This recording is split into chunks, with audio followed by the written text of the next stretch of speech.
Hello, welcome back to the Evergreen RX. I'm your host, Hayden, licensed mental health therapist, Cancer Moon, and the first to get deep at any party.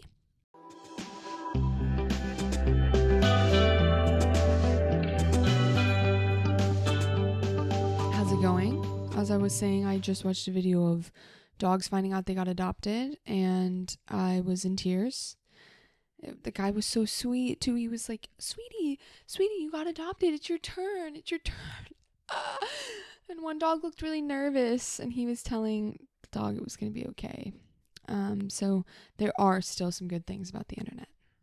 I mean, why am I watching that on like a Monday at 11 when I should be working? Good question, but it was fun. I don't know. It was sweet. I find myself watching a lot of random videos these days, and it's weird because they're lovely. Like, there's all these lovely things online, but then there's also this element of like, what about my real life and like the real world around me, and like things I could be charmed by that are just like actually happening in front of me. I don't know. You guys get it. I got complicated feelings with the internet. And anyway, that's not what we're going to talk about today. We're actually going to talk about resentments and how to bring them up with people when you're feeling like your friends aren't showing up for you and you don't want to create more distance, but you also are harboring ill will, tough feelings towards them. And I really love the question because it feels really real, and like, which one of us has not been in that position of kind of feeling pissed at a friend for something, but not wanting to actually have the hard conversation about it and the awkward conversation and not knowing how it's going to go. So I think we got good things to cover on that today. And as always, this podcast is not therapy. I may be a therapist, but not yours and not now. And I like to use that experience, my work, everything I've studied, to inform how I answer these questions, but also my own life, my own decade or so I've spent in therapy, all the books I've read. It's my whole world. And so I like to use that to inform these conversations and hopefully make you feel less alone and just leave you with some things to think about. And even if the situations that I talk about, the questions, the specific circumstances are not the exact same, I think that there's something universal to learn from all of these different questions and topics that we cover. But I also have a plethora of episodes. So if this one's not the one for you, there's probably some topic out there that is really relevant for you. So just take a gander. And yeah, let's go ahead and open up the Evergreen RX shop and hear this listener question. Okay. Dear Evergreen, I love my friends, but lately I've noticed this low-level irritation bubbling under the surface. Like I'm giving more than I'm getting back, or that I'm always the one checking in and asking about their life. I never say anything because it feels petty, and I don't want things to be weird, but the resentment keeps building. How do you know when it's time to speak up? And how do you do it without turning it into blame or distance? Yeah. Sure. I hate to say it, but if you don't want to create distance, you have to speak up about it. Oh. I hear that the fear is if I speak up about it, we might distance, or it could feel like blame or whatever. But if you don't speak up about it, it will most certainly create distance. So you're guaranteeing that versus speaking up about it where, yeah, sometimes it can go not how you would like, and it can create some strain in a relationship, or you can distance because of it. But at least you're giving yourself a shot, and you're giving the friendship a shot, because people can't change what they don't know. That's the tricky thing about resentments. Like, it's a buildup of negative emotions, disappointment, hurt, anger, frustration by your friend's actions. And so that's things you've experienced. You have been hurt. You have been frustrated. You have been angry. And your friend maybe is not meeting your needs in a certain way. And yet it is on you to bring it up. Because outside of the normal human decency things of like how to treat someone else, not abuse them, a lot of this stuff is very person to person, situation specific, and they're not going to be able to read your mind. And that can be really hard because when we're in that resentful headspace, when it has built up enough, it can really feel like our friend is just being totally blind to what they're doing. Like, how in the world could they not see that they never asked me a question about my life? It's so obvious. Just common human decency. When we're in that headspace, it just feels like we're being wronged and the person wronging us knows they're doing it and doesn't care. When most likely, or in a lot of situations, that's not the case.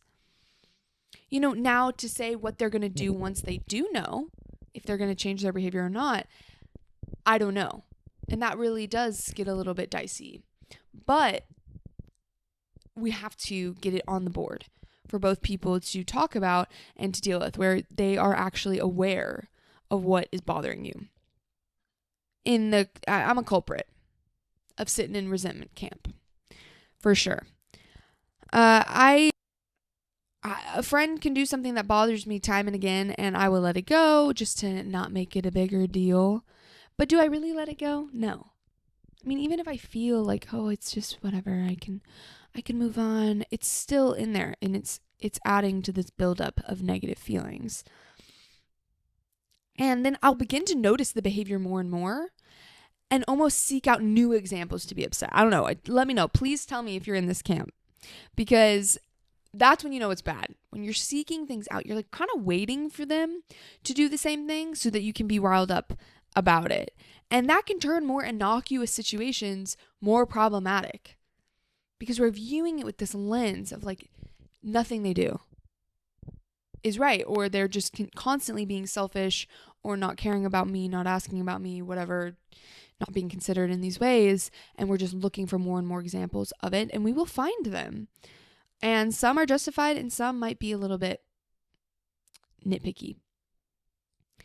And we're not telling them the whole time or giving the chance to remedy the situation. So, if someone you're friends with is doing something that hurts you, like they never ask about your boyfriend, and you're bothered by it, and every time you hang out with them, you're waiting for them to ask and they don't do it, and you're getting more angry and more disappointed and more upset, most likely that person has no clue that bothers you. They have no clue that they're doing it. And that can feel a little bit like, okay, how do they not know? They should just ask about things in my life. But if they don't know, if it hasn't been talked about, you're setting that person up, this person that you love and care for, you're setting them up for failure. When you can have a conversation with someone and say, hey, like, I just noticed you never ask about my boyfriend, and it really is important to me, and I want to feel like you care about that. A lot of people, I'm not saying everybody, but a lot of people will go, oh my God, thank you for telling me. For some reason, I felt like I asked you in the past and it seemed like you didn't want to talk about it, so I didn't want to make you uncomfortable.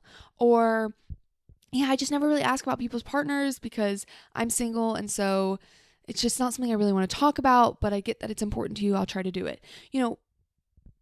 They can have explanations that make sense of why it doesn't happen, or at least say, hey, thank you for telling me. I'll try to do this. Boom. Giving people the opportunity to surprise you in that way.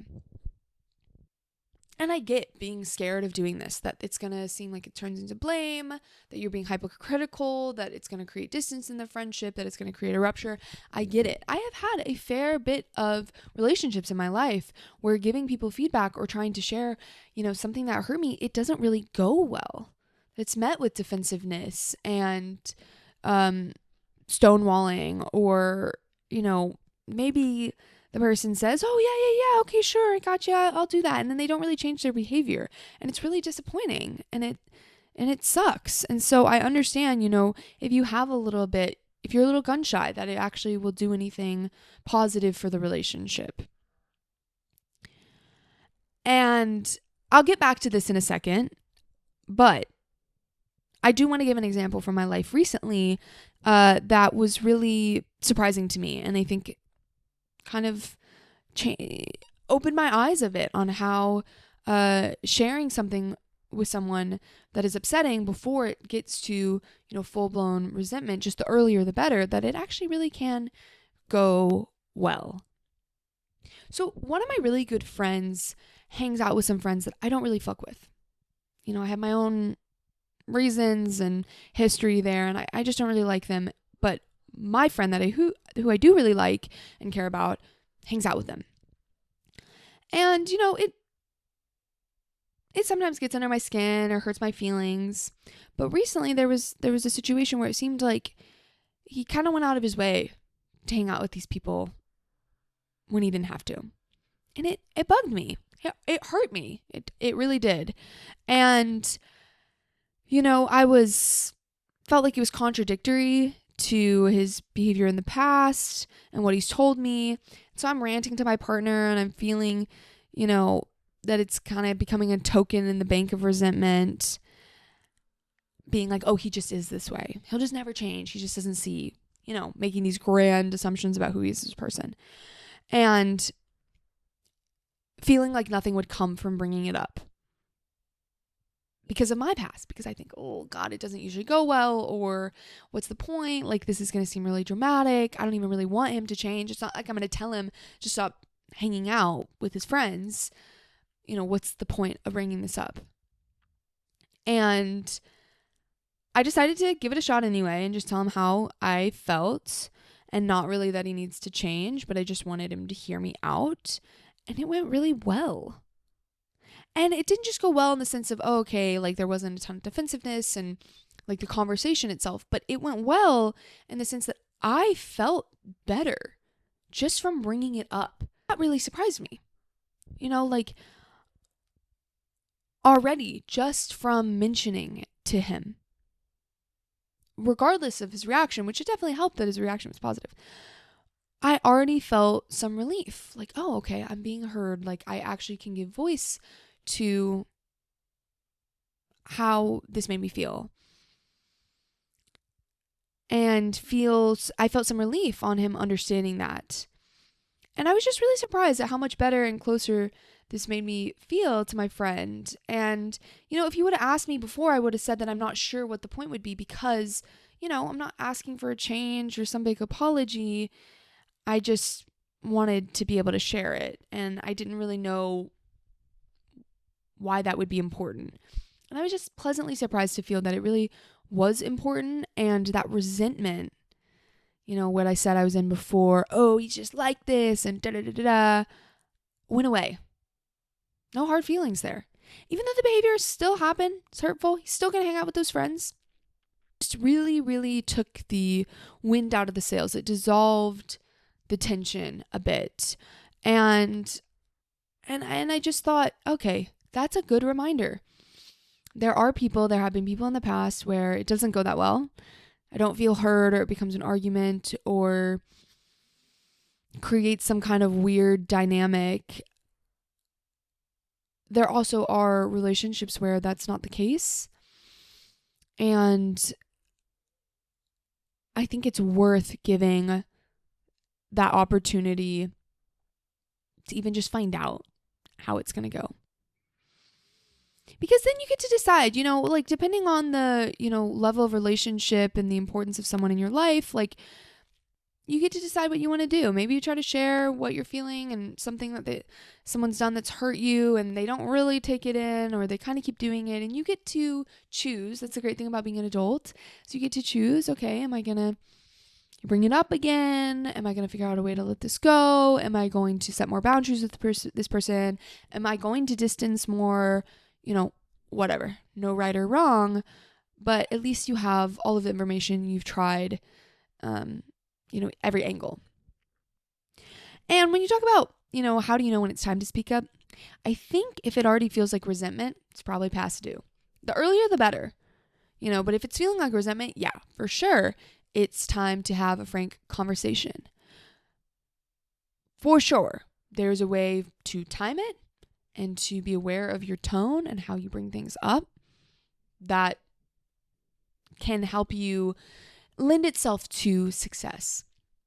Don't bring it up with your friend right before they go to work. That's probably just not the most considerate way to have a tough conversation with somebody. But if you time it well and you come in with kindness and curiosity and just really wanting to be heard and to hear them, the sooner the better. Because it has more risk of becoming the blame game when that resentment has built up and there's more residue. There's more stuff to contend with.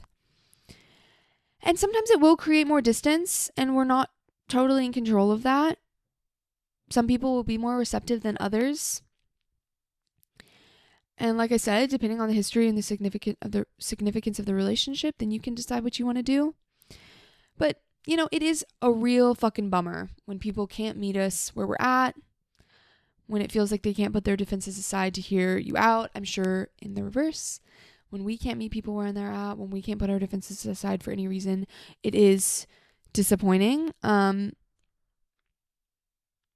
it makes it feel like it can dissuade you from wanting to have these open conversations with your loved ones. But my personal story and my experience is that there are a lot of people that can, and don't let the few bad eggs ruin the whole bunch. Because a relationship where hurts and disappointments cannot be spoken about or repaired isn't really even very close or strong in the first place. So sometimes we're bending over backwards and we're costing ourselves a lot to try to preserve a relationship that already isn't really good, because we feel resentful and maybe they feel resentful of us, and we can't really be very close because of that. So we can be afraid of losing it and costing ourselves our friend, but I think we do a lot of disservice by working so hard to keep something that is inauthentic anyway. And if we have a lot of resentments that are going unexpressed, that means we can't show up authentically.